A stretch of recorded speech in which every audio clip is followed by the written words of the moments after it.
Muchas gracias, muy buena plática.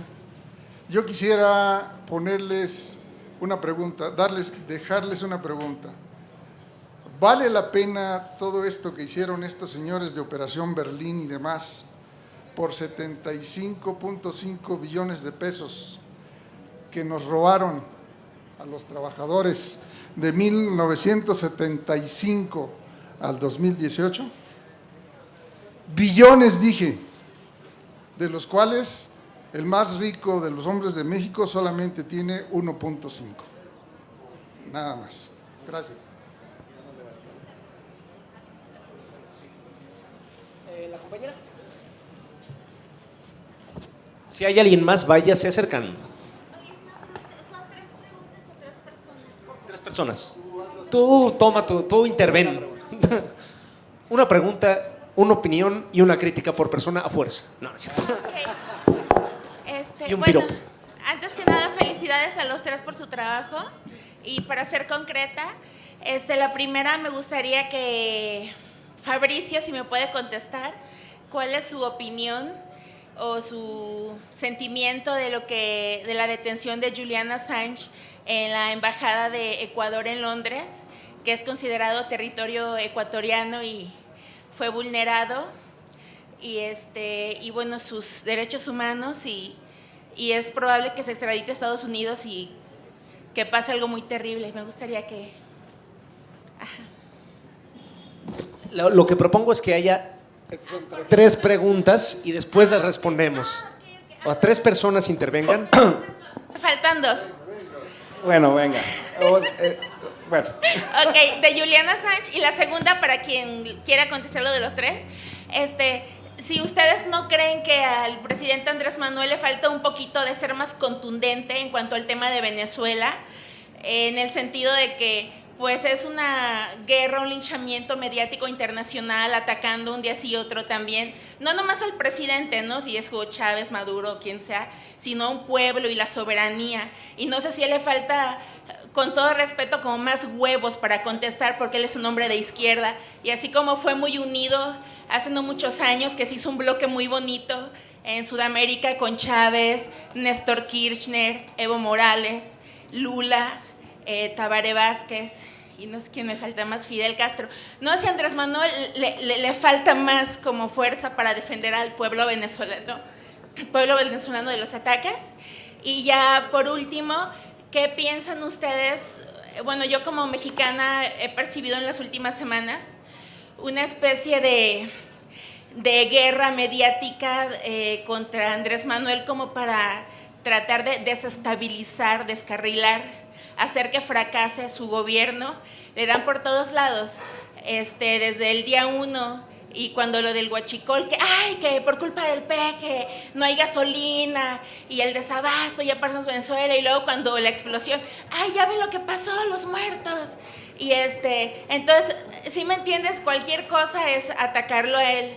Y nosotros como sociedad civil y las personas que votamos por él y apoyamos el movimiento y queremos un cambio, ¿qué podemos hacer en lo individual y en lo colectivo para como contrarrestar esto de ataque y agresividad a su gobierno? Ya. Contestamos de una vez, ¿no? Si no, se nos va a olvidar.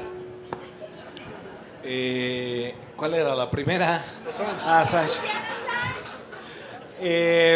Sí, bueno, efectivamente la entrada de la policía británica se tuvieron que cometer muchas ilegalidades para que entrara la policía británica a la embajada ecuatoriana.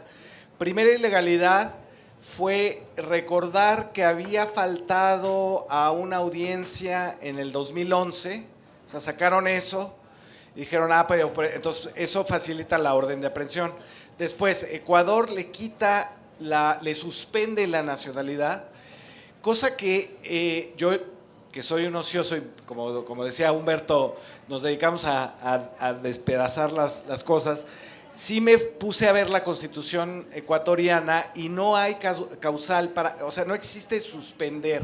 Te pueden quitar la nacionalidad y te la quitan por varias razones, pero la única que más o menos se acercaría es si Assange desde ese lugar en la embajada ecuatoriana hubiera cometido una traición al gobierno ecuatoriano, al Estado ecuatoriano, que no sabemos de qué manera lo hubiera podido cometer, si estaba en algo de 2x2, que era peor que una casa Geo. ¿Cómo pudo haber traicionado un país que está a miles de kilómetros de ahí? Pero bueno, le suspenden la segunda, la nacionalidad, segunda ilegalidad. Es que la traición fue en el otro sentido. Sí, Sí hubo una traición, pero en el otro sentido. en el otro sentido, exactamente. Y luego la otra es, una vez que lo tiene la policía británica, lanza Estados Unidos una orden de extradición, una petición de extradición a Inglaterra.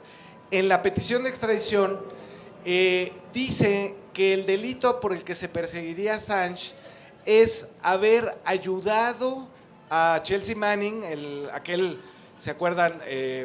Aquella soldado que empezó a filtrarle a Assange los crímenes de guerra que había cometido Estados Unidos en Irak y en Afganistán, incluyendo el famoso video de los daños colaterales, donde juegan al tiro al blanco los soldados norteamericanos contra 2 periodistas de Reuters y otros 8 iraquíes desarmados, que había ayudado a desencriptar un password Assange a Chelsea Manning, y que ya por lo tanto se consideraba eso haber violado la seguridad de los Estados Unidos.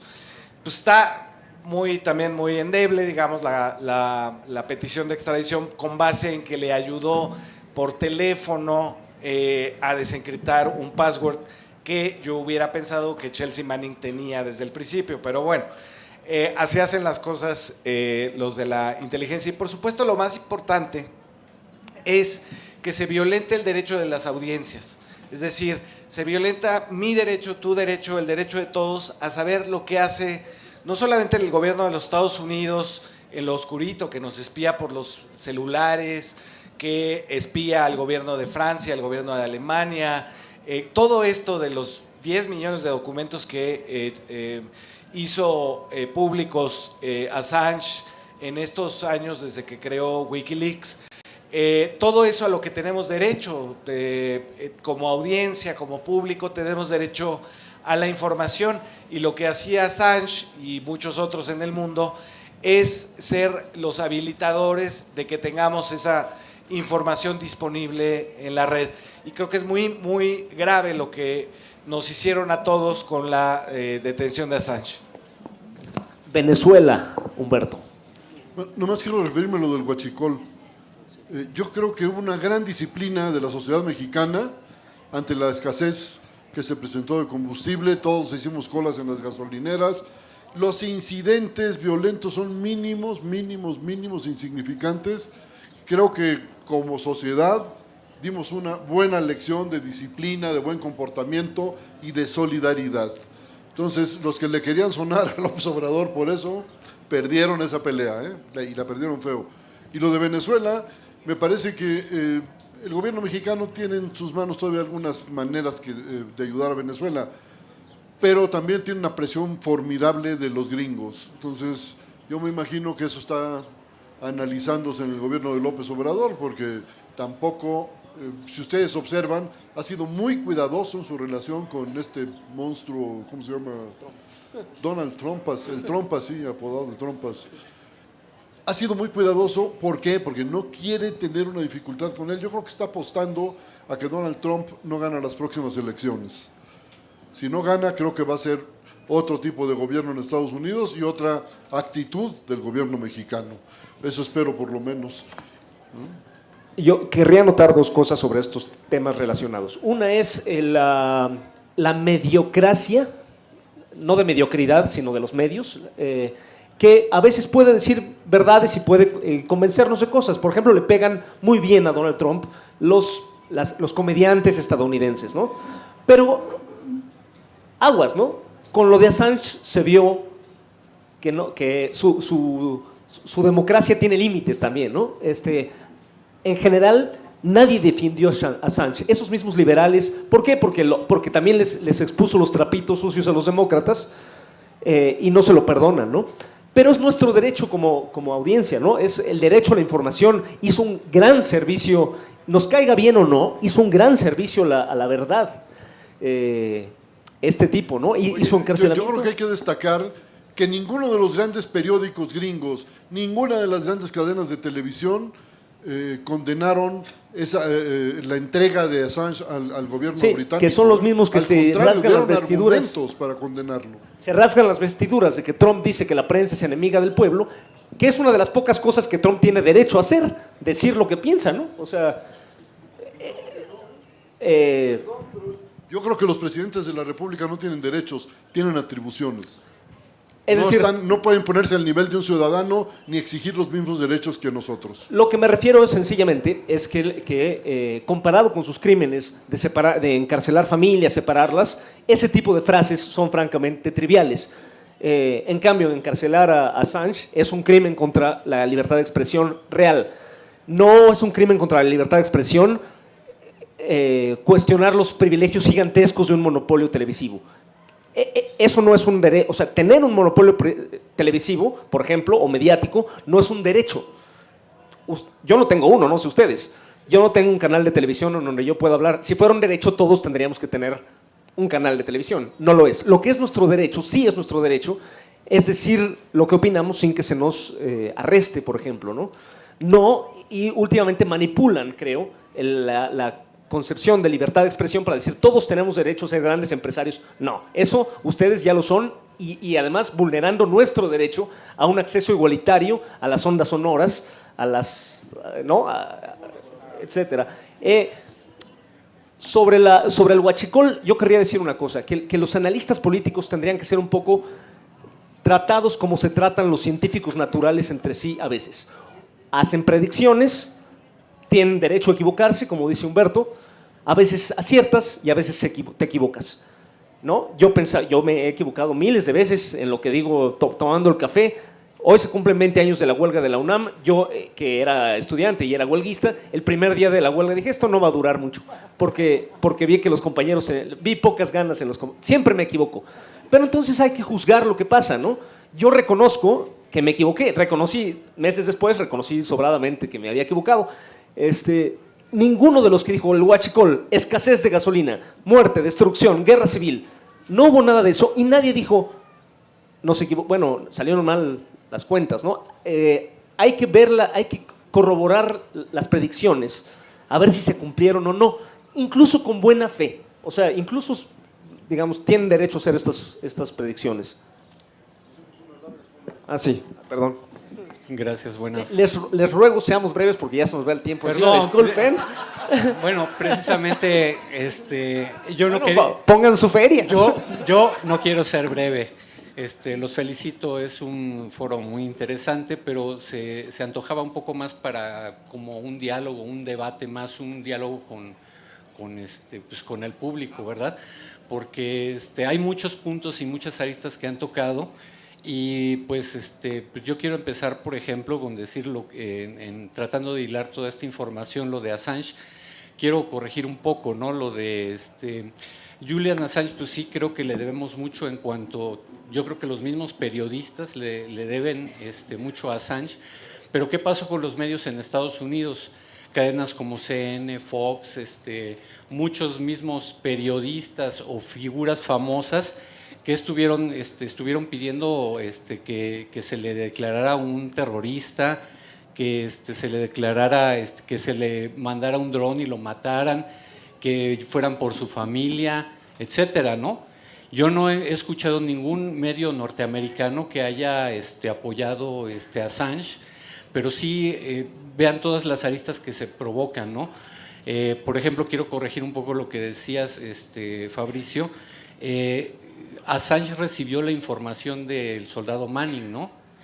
Bradley, ahora Chelsea, pero, por ejemplo, él contactó una serie de medios a través internacionales y es curioso que hay muy pocos, no sé si aparte de la jornada aquí en México hubo algún otro proceso, pero de ahí en fuera yo no veo a Reforma, yo no veo al Heraldo, yo no veo a Televisa, Televisión Azteca, que haya hecho nada público de esto. ¿Esto qué quiere decir también? que el mismo Rafael Correa, cuando lo interrogaron de la BBC sobre el asunto de Julian Assange, dicen, es que no está usted haciendo un nivel protagónico. Dice, sí, como si yo hubiera deseado que Julian Assange hubiera llegado aquí. Dice, nada más faltaba con que ustedes dieran el salvoconducto y todo se arreglaba en un día, pero no.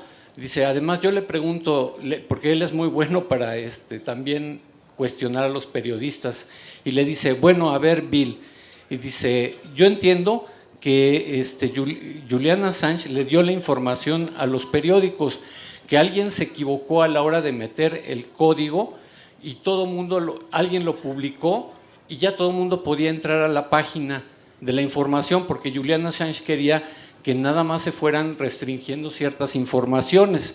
Y dice, pero a ver, ¿dónde está el New York Times? ¿Y dónde está pues los medios como The Guardian? Entonces, ellos también divulgaron la información, ¿no? ¿Por qué a Julian Assange sí se le está condenando como terrorista y a los medios no? ¿Verdad que aquí hay una doble moral? Entonces, ahí tenemos que ver ese tipo de información. Yo creo que está más vigente que nunca un libro de Noam Chomsky, que en inglés se llamó Manufacturing Consent, y otro que se llama Necessary Illusions. El primero no sé si lo tradujeron al español como Los Guardianes de la Libertad, ¿no? Y el otro, Ilusiones Necesarias. Y pues, por ejemplo, los formatos también de los medios, pues tienen mucho que ver con el tiempo, ¿no? Que los usuarios estamos en los mismos medios, ¿no? Y ahora con las redes sociales es peor, con Twitter, porque hay mucho fake news, no se puede debatir, donde es fácil el insulto fácil, pero no hay argumentos o no hay espacio suficiente para debatirlos, ¿no?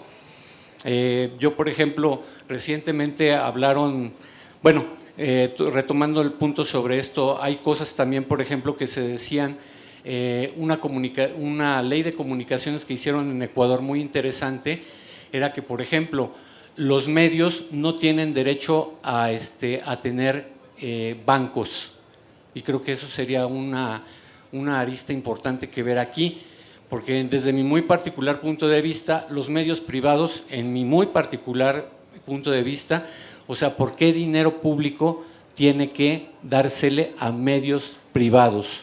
Yo no creo que deba de financiarse a medios privados, excepto lo que decía Fabricio, de tener unas ciertas condiciones donde si realmente queremos que se democraticen los medios, nosotros también tenemos que poner agenda de la ciudadanía de abajo hacia arriba.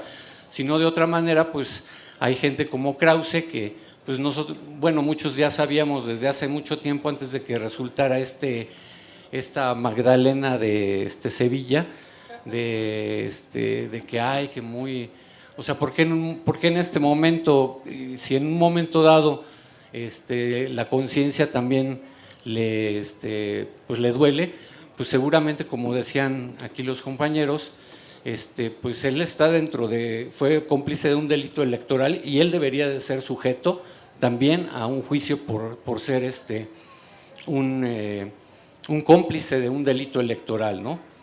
Y bueno, hay otras muchas aristas, por ejemplo, esto que decía Alberto,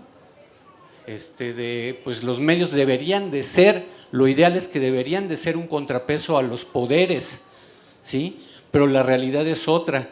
Vemos lo de Estados Unidos, ¿qué pasó? O sea, con cómplices los medios fueron cómplices de una invasión a Irak, de la destrucción de Irak, de la destrucción de Afganistán, y también, pues por ejemplo, con las cuestiones de Venezuela, ¿no? Se manejan, no, es un dictador, pero yo me pregunto, alguien, por ejemplo, este caso de Krause y de algunos otros, digamos, intelectuales orgánicos, pues también vamos a ver esa parte que a lo mejor no se tocó mucho, más que Alberto lo dijo, de Humberto, de la CIA, vamos a ver el Mossad, de organismos de inteligencia internacional, la NSA, el Deep State, que tanto está metido en México. Inclusive los mismos presidentes latinoamericanos se dice, el único país que no parece que pueda ser espiado es Estados Unidos. Y dicen, ¿por qué?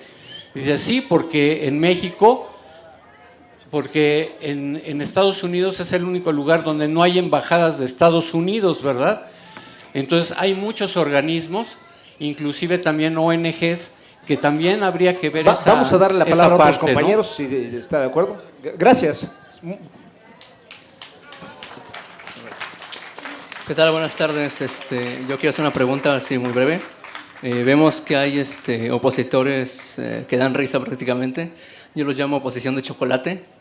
Y vemos también que hay gente que aplaude como focas. Por ejemplo, el caso de los youtubers.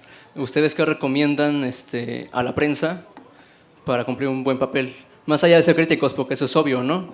Hay que ser bastante críticos, pero ¿qué recomiendan? Para no caer en extremos, por ejemplo, de, no sé, Ricardo Alemán, que amenaza al presidente prácticamente, ¿no? O del chapucero que está pidiendo ahorita en Twitter un chayote así bien jugoso. Gracias. Yo creo que Enrique Fraude o Ricardo Alemán tienen derecho a hacer la crítica, mientras no sea difamatoria, mientras no insulte, mientras no descalifique gratuitamente.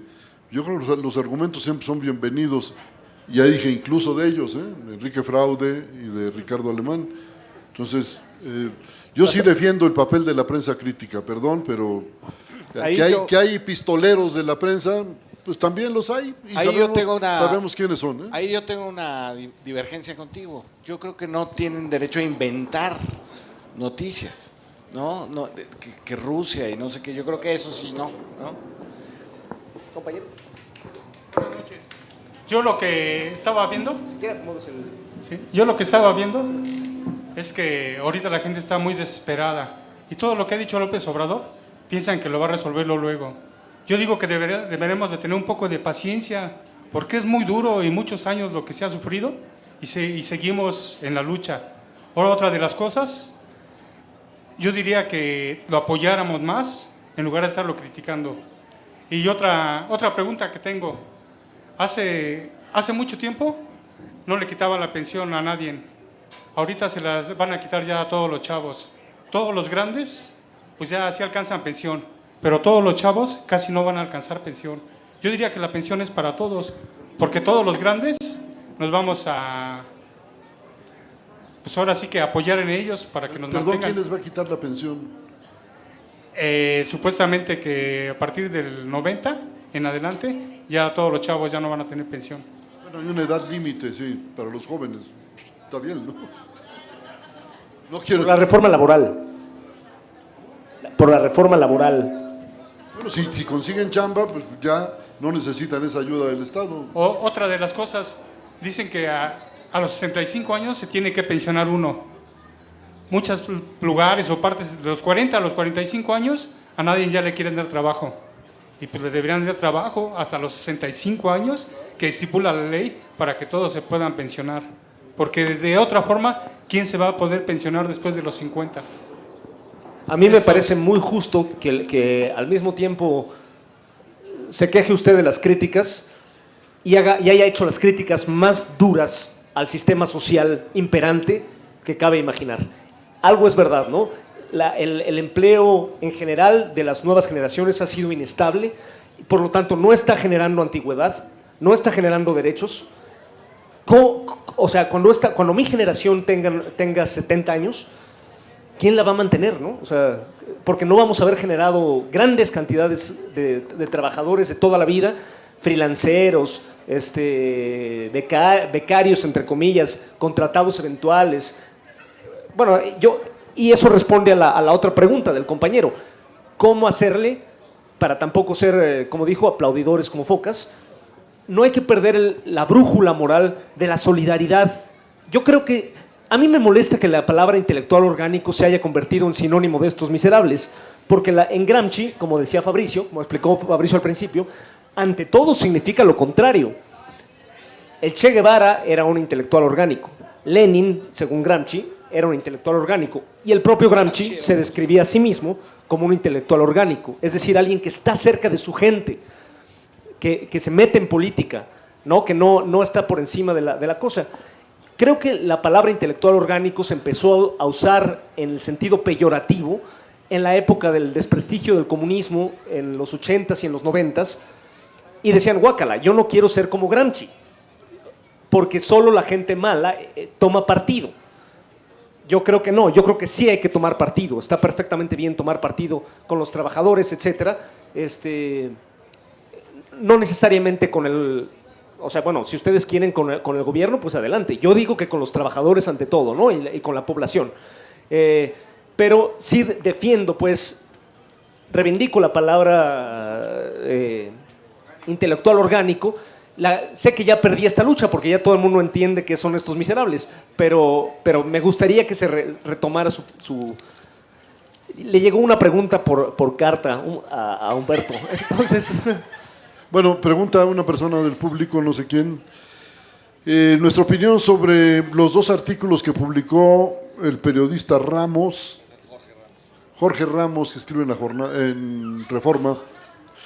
Dice que en un artículo habló bien de AMLO en Time y en otra lo destrozó.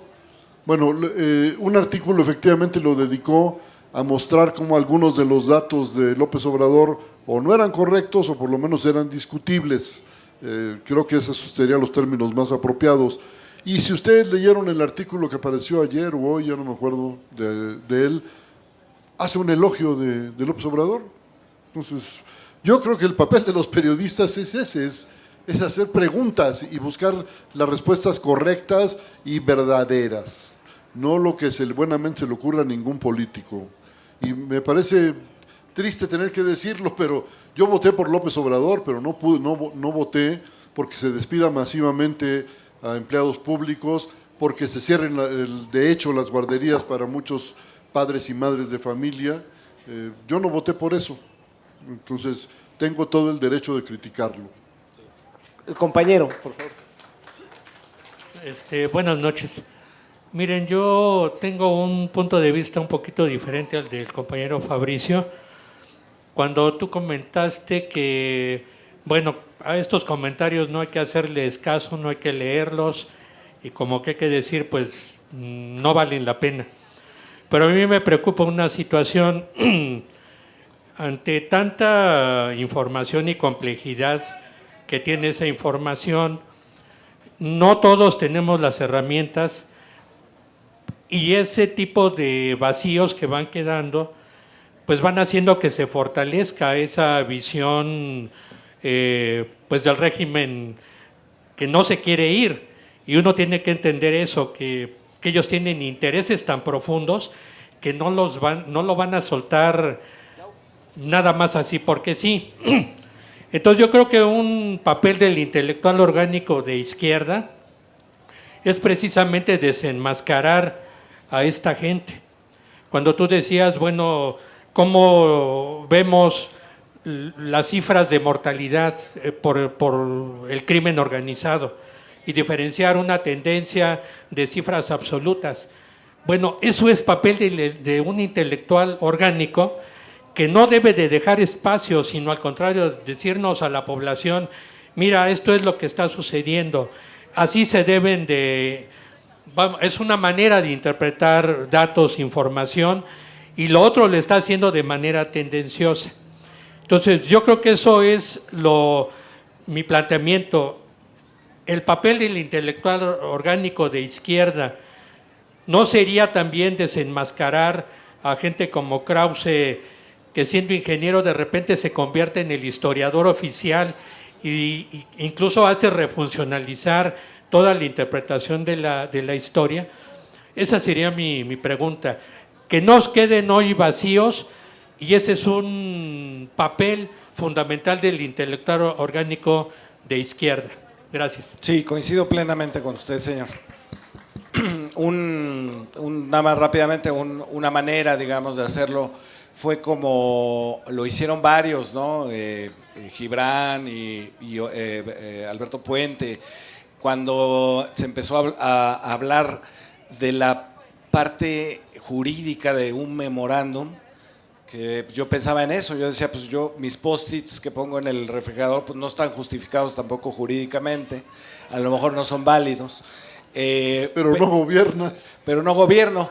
Pero, digamos, toda la explicación de los que estudiaron Derecho cumplió ese papel, ¿no? Es decir, un memorándum no es un decreto, esto es un asunto para abrir el diálogo finalmente con la coordinadora, etcétera, ¿no? Todo lo que ya sabemos, pero efectivamente en un primer momento, al ver a los abogados iba a decir fifís, pero a los abogados de derecha decir que eso estábamos al borde de una dictadura y un golpe de Estado del presidente, ya nos calmaron y dijeron un memorándum no tiene más que un carácter administrativo y está dirigido a 3 secretarios que dependen de él. Si no le dice qué son porque un memorándum quiere decir eso, ¿no? Las cosas a considerar. Si no les dice las cosas a considerar en una negociación con la coordinadora, pues cómo se las dice. Ahora, efectivamente, no es un post-it, tampoco es un decreto, es una cosa que está en medio. Pero el papel, digamos, de los que nos tranquilizaron como ciudadanos, pues es precisamente desenmascarar a los que, digamos, de mala fe nos dijeron que eso era una violación al espacio del legislativo, ¿no? Compañeros, tenemos libros de Fabricio, estoy viendo 4 títulos que tiene su editorial a los distintos precios que los venden, grandes títulos, el del 68, el de Nación TV sobre Televisa, y La Brigada tiene un libro que Humberto nos regaló y que nosotros queremos venderles al exorbitante precio de 10 pesos. ¿Por qué tan caro? Porque de algo tenemos que vivir. Porque es un intelectual de alto rendimiento. Todo esto es maravillosamente cómico desde el título, ¿no? O sea, que no sé quién fue el de la idea, el reportaje de Proceso, me imagino, de llamarle Operación Berlín, como suena algo de James Bond, algo que es la calle de Berlín. Sí, suena de espías. Está Nación TV. Nada más quería decirles, esta tiene todo que ver con el tema de esta mesa, es la historia de las 3 generaciones de Televisa y de veras no se lo pueden perder, es un librazo de Fabricio, va a estar aquí en esta mesa con otras 3 novelas y la del 68. Y el de Humberto es sobre Granados Chapa, que también es un poco un momento, pero revelador de la historia del periodismo del siglo XX, que también por lo tanto tiene mucho que ver. Muchas gracias. ¿Alguien, compañero de la brigada, que me pase el programa para que les cuente qué va a haber mañana?